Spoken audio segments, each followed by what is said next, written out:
आकाशवाणी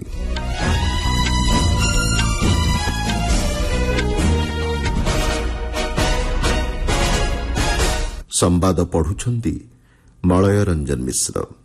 मुख्य संवाद देश में संग्रहालय विकास लक्ष्य नहीं राज्यस्तरीय कमिटी गठन करने को परामर्श देले प्रधानमंत्री।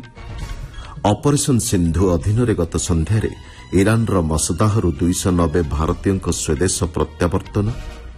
विभिन्न द्विपाक्षिक प्रसंग नहीं बेजिंग ठारे चीनर वैदेशिक व्यापार मंत्री जातीय सुरक्षा परामर्शदाता साक्षात आलोचना। ईरान एवं इस्राएल संपूर्ण युद्धविरति पर सहमत होइथिबा घोषणा कले अमेरिका राष्ट्रपति। एवं हेडिंग्ले टेस्ट रे विजय हासिल पर इंग्लैंड सम्मुख में 371 रन लक्ष्य धार्य करिछि भारत। प्रधानमंत्री नरेंद्र मोदी कहिछंती संग्रहालयगुड़िक अत्यंत गुरुत्वपूर्ण एवं लोकों को इतिहास संपर्क में सूचना प्रदान करिबारे सहायक होइथाय। नुआदिल्ली तीनमूर्ति भवन में गतकाली प्रधानमंत्री संग्रहालय और पाठागार परिषदर 47तम वार्षिक साधारण बैठक अध्यक्षता करी श्री मोदी एहा कहिछंती। संग्रहालय प्रति जन आग्रह सृष्टि करिबा एवं संग्रहालय प्रतिष्ठा वृद्धि नै निरंतर प्रयासर आवश्यकता उपरे प्रधानमंत्री गुरुत्व आरोप करिछंती।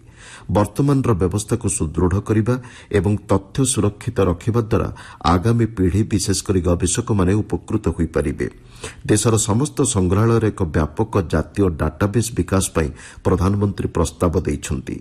संग्रहालय विकासर नूतन चिंताधारा एवं दृष्टिकोण को कार्यकारी करने लक्ष्य नहीं प्रत्येक राज्य में 35 वर्षर कम बयसर 5 जन व्यक्ति को नहीं एक कमिटी गठन करने को प्रधानमंत्री परामर्श देइछंती। ଏହି ସଂଗ୍ରହାଳୟକୁ 2022 ମସିହାରେ ପ୍ରଧାନମନ୍ତ୍ରୀ ଉଦ୍ଘାଟନ କରିଥିଲେ।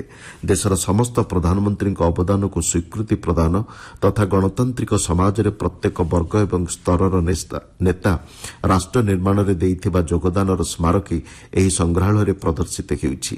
ବୈଠକରେ କେନ୍ଦ୍ର ମନ୍ତ୍ରିମଣ୍ଡଳର ସଦସ୍ୟ ରାଜନାଥ ସିଂ, ନିର୍ମଳା ସୀତାରମଣ, ଅଶ୍ୱିନୀ ବୈଷ୍ଣବ, ଗଜେନ୍ଦ୍ର ସିଂ ଶେଖାୱତ ଏବଂ ଧର୍ମେନ୍ଦ୍ର ପ୍ରଧାନ ପ୍ରମୁଖ ଯୋଗ ଦେଇଥିଲେ। ऑपरेशन सिंधु अधीन गत संध्यारे ईरानर मसदाहरु एक स्वतंत्र विमान में 290 जन भारतीय नूआदिल्ली में आसी पहुंची। वैदेशिक व्यापार मंत्रालय देइथिबा सूचना अनुसार एथिरे जने श्रीलंका नागरिक मध्य प्रत्यावर्तन करिसेंती। एहाको मिसाई एपर्यंत 2003 जन भारतीयों को ईरानरू सुरक्षित स्वदेश फेराई अणा जाइछि। वैदेशिक मंत्रालय कहिछि ऑपरेशन सिंधु अधीन जोर्डानर अमानरू 161 जन भारतीयों प्रथम दल आज दिल्ली रे आसी पहुंचीबो।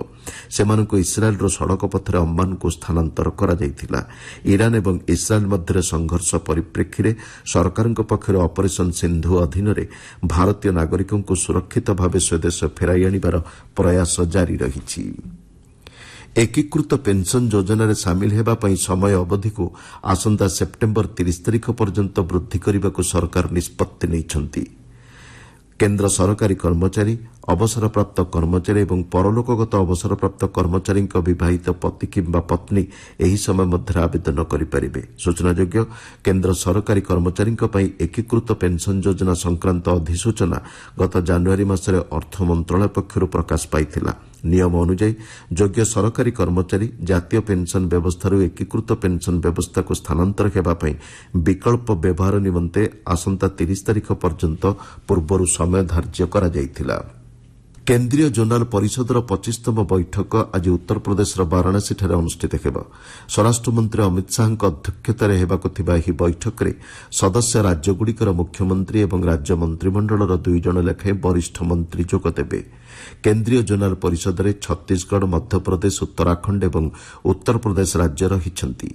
विभिन्न क्षेत्र में पारस्परिक बुझामणा और सहयोग को सुदृढ़ करिबारे जोनाल परिषदर भूमिका अत्यंत गुरुत्वपूर्ण साब्यस्त होईछि।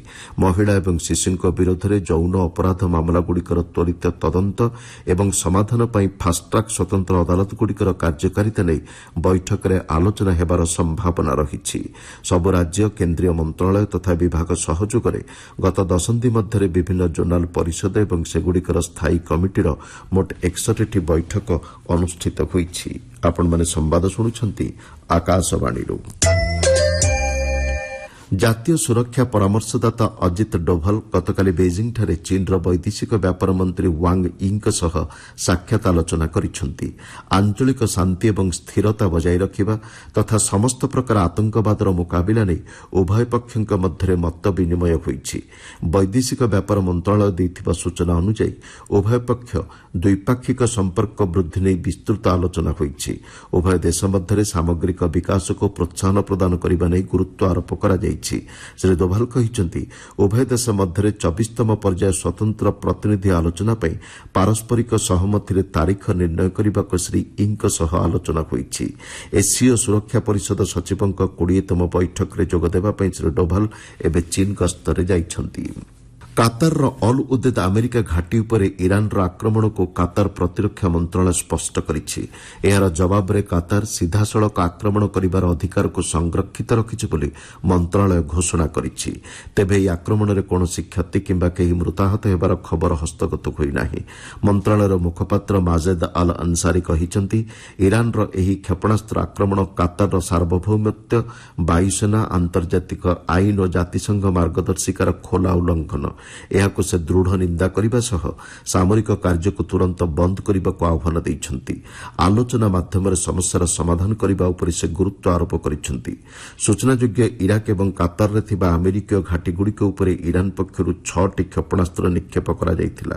ତେବେ ଆମେରିକାର ପ୍ୟାଟ୍ରିଅଟ୍ କ୍ଷେପଣାସ୍ତ୍ର ପ୍ରତିରକ୍ଷା ପ୍ରଣାଳୀ ଏହାକୁ ପ୍ରତିହତ କରିଥିବା ସୂଚନା ଦିଆଯାଇଛି। ହ୍ୱାଇଟ୍ ହାଉସ୍ କହିଛି ପରିସ୍ଥିତି ଉପରେ କଡ଼ା ନଜର ରଖାଯାଇଛି। ଇରାନ ଏବଂ ଇସ୍ରାଏଲ୍ ସମ୍ପୂର୍ଣ୍ଣ ଯୁଦ୍ଧବିରତି ପାଇଁ ସହମତ ହୋଇଥିବା ଆମେରିକା ରାଷ୍ଟ୍ରପତି ଡୋନାଲ୍ଡ ଟ୍ରମ୍ପ କହିଛନ୍ତି ଖୁବ୍ ଶୀଘ୍ର ଏହା କାର୍ଯ୍ୟକାରୀ ହେବ ବୋଲି ସେ ସାମାଜିକ ଗଣମାଧ୍ୟମ ପୋଷ୍ଟରେ ସୂଚନା ଦେଇଛନ୍ତି।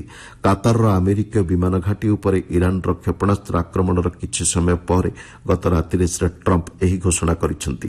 ଏହି ଯୁଦ୍ଧବିରତି ପର୍ଯ୍ୟାୟକ୍ରମେ କାର୍ଯ୍ୟକାରୀ ହେବ ବୋଲି ସେ କହିଛନ୍ତି। ପ୍ରଥମେ ଇରାନ ଯୁଦ୍ଧବିରତି ଆରମ୍ଭ କରିବ ଏବଂ ପରବର୍ତ୍ତୀ 12 ଘଣ୍ଟାରେ ଇସ୍ରାଏଲ୍ ଏଥିପାଇଁ ସକାରାତ୍ମକ ପଦକ୍ଷେପ ଗ୍ରହଣ କରିବ ବୋଲି ରାଷ୍ଟ୍ରପତି ଟ୍ରମ୍ପ କହିଛନ୍ତି। ଅନ୍ୟପକ୍ଷରେ ଇରାନର ଜଣେ ବରିଷ୍ଠ ଅଧିକାରୀ ଗଣମାଧ୍ୟମକୁ ଦେଇଥିବା ସୂଚନା ଅନୁଯାୟୀ କାତାରର ଅନୁରୋଧ କ୍ରମେ ତେହେରାନ ଯୁଦ୍ଧବିରତି ପାଇଁ ରାଜି ହୋଇଛି। ଇସ୍ରାଏଲ୍ ଗଣମାଧ୍ୟମ ରିପୋର୍ଟ ଅନୁଯାୟୀ ବେଞ୍ଜାମିନ୍ ନେତାନ୍ୟାହୁ ମଧ୍ୟ ଏଥିପାଇଁ ସମ୍ମତି ପ୍ରଦାନ କରିଛନ୍ତି। ତେବେ ଇରାନ ପକ୍ଷରୁ କ୍ଷେପଣାସ୍ତ୍ର ମାଡ଼ ବନ୍ଦ ହେବା ଉପରେ ସେ ଗୁରୁତ୍ୱ ଦେଇଛନ୍ତି। କାତାରର ଅଲ୍ ଉଦେଦ୍ ଆମେରିକା ଘାଟି ଉପରେ ଇରାନର ଆକ୍ରମଣ ପରେ ବିଶ୍ୱସ୍ତରରେ ତୈଳ ମୂଲ୍ୟ ହ୍ରାସ ପାଇଛି। ଗତ 5 ବର୍ଷ ମଧ୍ୟରେ ଗୋଟିଏ ଦିନରେ ଏହା ସବୁଠାରୁ ଅଧିକ ହ୍ରାସ ବୋଲି ଆକଳନ କରାଯାଇଛି। ତୈଳ ମୂଲ୍ୟ 6%ରୁ ଅଧିକ ହ୍ରାସ ପାଇ ପ୍ରତି ବ୍ୟାରେଲ୍ ପିଛା $5 ଆମେରିକୀୟ କମିଛି। ଇରାନର ପରମାଣୁ ପ୍ରତିଷ୍ଠାନ ଉପରେ ଆମେରିକାର ଆକ୍ରମଣ ଏବଂ ଇରାନର ପ୍ରତିଶୋଧମୂଳକ ଆକ୍ରମଣ ପରିପ୍ରେକ୍ଷୀରେ ଏଭଳି ପରିସ୍ଥିତି ସୃଷ୍ଟି ହୋଇଛି। ସଂଘର୍ଷ ପରିପ୍ରେକ୍ଷୀରେ ଗତ ସପ୍ତାହର ଶେଷ ଆଡ଼କୁ ତୈଳ ବଜାର ବୃଦ୍ଧି ପାଇଥିଲା ଏବଂ ତୈଳ ବିକ୍ରି ଅଧିକ ତ୍ୱରାନ୍ୱିତ ହେବା ଆରମ୍ଭ କରିଥିଲା। ହେଡିଂଲେ ଟେଷ୍ଟର ଆଜି ପଞ୍ଚମ ତଥା ଅନ୍ତିମ ଦିବସରେ ଇଂଲଣ୍ଡ ଦ୍ୱିତୀୟ ଇନିଂସ ବ୍ୟାଟିଂ ଜାରି ରଖିବ।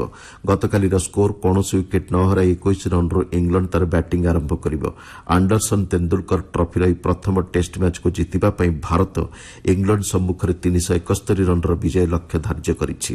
ମ୍ୟାଚ୍କୁ ଜିତିବା ପାଇଁ ଆଜି ଶେଷ ଦିନରେ ଇଂଲଣ୍ଡ 350 ରନ୍ ଆବଶ୍ୟକ କରୁଥିବା ବେଳେ ଭାରତ 10ଟି ୱିକେଟ୍ ହାସଲ କରିବାକୁ ଚେଷ୍ଟା କରିବ। ଭାରତ ତାର ଦ୍ୱିତୀୟ ଇନିଂସରେ ସମସ୍ତ ୱିକେଟ୍ ହରାଇ 364 ରନ୍ ସଂଗ୍ରହ କରିଛି।